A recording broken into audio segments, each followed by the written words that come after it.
Hey guys, it's Aaron Heiser with Maker's Leather Supply, and today we're going to talk about a very sticky situation, pun intended. We're going to talk about adhesives, different types of adhesives, when and where I use each of them, and pros and cons about each of them, and then we've got some leather cut out here and we'll actually use them. Alright, so let's get started. Alright, so the first thing we're going to start out with is double-sided tape. I love double-sided tape. Y'all have seen me use this in a bunch of videos. It's amazing because it's an instant adhesive to stick two things together that you don't have a mess, you don't have a smell, you don't have anything. It just is stuck. However, it's not a very permanent solution to things. A lot of the time, if I'm using a double-sided tape, it's just to stick something to something while I'm going to sew it. Now, if I was doing two layers of veg tan or something that I was going to end up burnishing an edge, this would not be my preferred way to stick things down, because that burnished edge will always have a little bit of a seam to it and you'll never get a great burnish. But just as an example, I sewed together some hats the other day, and I used the double-sided tape to temporarily put the patch on the hat while I sewed them together. Okay? I use them in like rolled edges of stuff. When I'm rolling the edge over, I'll put it under that, but just waiting to sew it. I never use it as an adhesive, like the final adhesive, I guess you could say. It's always going to be something that's sewn together. Okay? So that's double-sided tape. I do love it. You've seen me use it in a lot of my videos, but it is by far flawed as far as being a one and only adhesive. So, okay. Rubber cement. This can is from Tandy. I don't carry rubber cement in my store at this time. I don't use a lot of it. The other day in my inlay video we used some, but rubber cement is meant for a temporary hold. Okay? When you're using rubber cement, it means you don't need something permanently put together, or you might want to be able to put something together and then move it. Okay? Goes on real nice and smooth and slick. It doesn't really get super thick as long as you keep the can sealed like it ought to be. When you use it, the best way to deal with it is you put on a little layer of it there, you wait a few minutes, it'll be dry, but it'll feel like sticky rubber. And once that phenomenon occurs, that's when you stick the two pieces together. Again, like in an inlay, when you're putting the finished piece behind, or the inlay piece behind the overlay piece, then if you accidentally got some rubber cement on it where it shows, you can take your finger and just rub that right off. That's one of the big benefits with rubber cement, okay? But, again, it's not meant for a permanent adhesion. I never, ever use it on my projects as far as things I'm sticking together to sew, because, well, that's just not what it's for, okay? So these two pieces are pretty much dry. You can still see a little bit of dampness, but it's sticky, okay? But when I pull my finger off, there's no glue on my finger. It's just now got a sticky coat of rubber on the leather, okay? Now if I put those two pieces together, they are very firmly put together, but they're not permanently put together, okay? We can very easily peel them back apart. So it has its advantages, but it definitely has its disadvantages. As far as using it as your everyday adhesive. A lot of shoemakers and boot makers use a lot of rubber cement because, again, if you get some on a finished edge or a finished area, you can wipe it right off. Okay? So, that was rubber cement. Now let's talk about contact cement. This is what you see me use the most. Okay? This is solvent-based contact cement, which means, yes, it stinks. Okay? The stuff in this jar is the exact same stuff as in this can. It's just I always pour it in the jar, and it's easier for me to use coming out of the jar. So, I'm going to put a layer of it on here, and a layer of it on here. And we're going to wait 3 to 5 minutes. It will look dry to the touch, okay? Or it'll look dry, and you can touch it, and it feels dry. But when you smack those two pieces together, they're together. I mean, you're going to work to get them apart, and you're going to damage leather to get them back apart. Okay, funny story. I gave a can of this to Don Gonzalez when I first started carrying it. We were having this stuff made for us in St. Louis.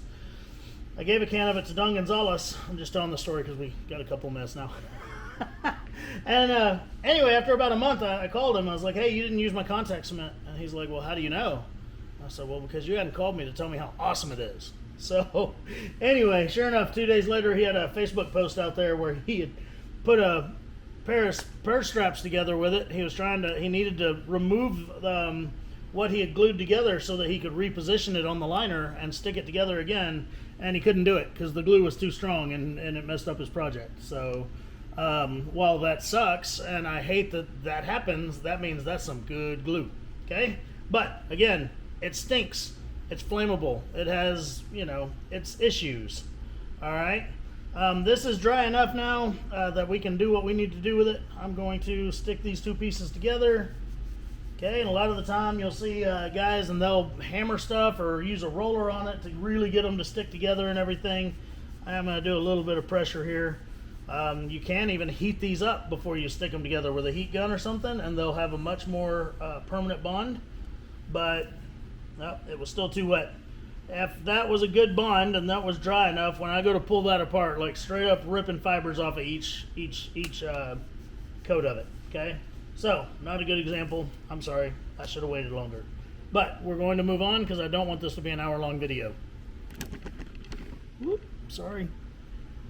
All right, this is our new water-based contacted cement.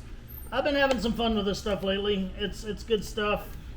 My lid is stuck to it. Oh, let me talk about that. When you get a can of contact cement or you have a glue jar or something like that, put some Vaseline on the threads and you'll never glue it closed. Otherwise, have a pair of channel locks available to you because you will have to pry that can open almost every time. Whoop. I'm making a mess. I tilted this too much and it's kind of full. All right, so this is water-based contact cement. All right, when it dries, it's almost got like a latexy type feel to it. So unlike Elmer's glue, it's more latexy based.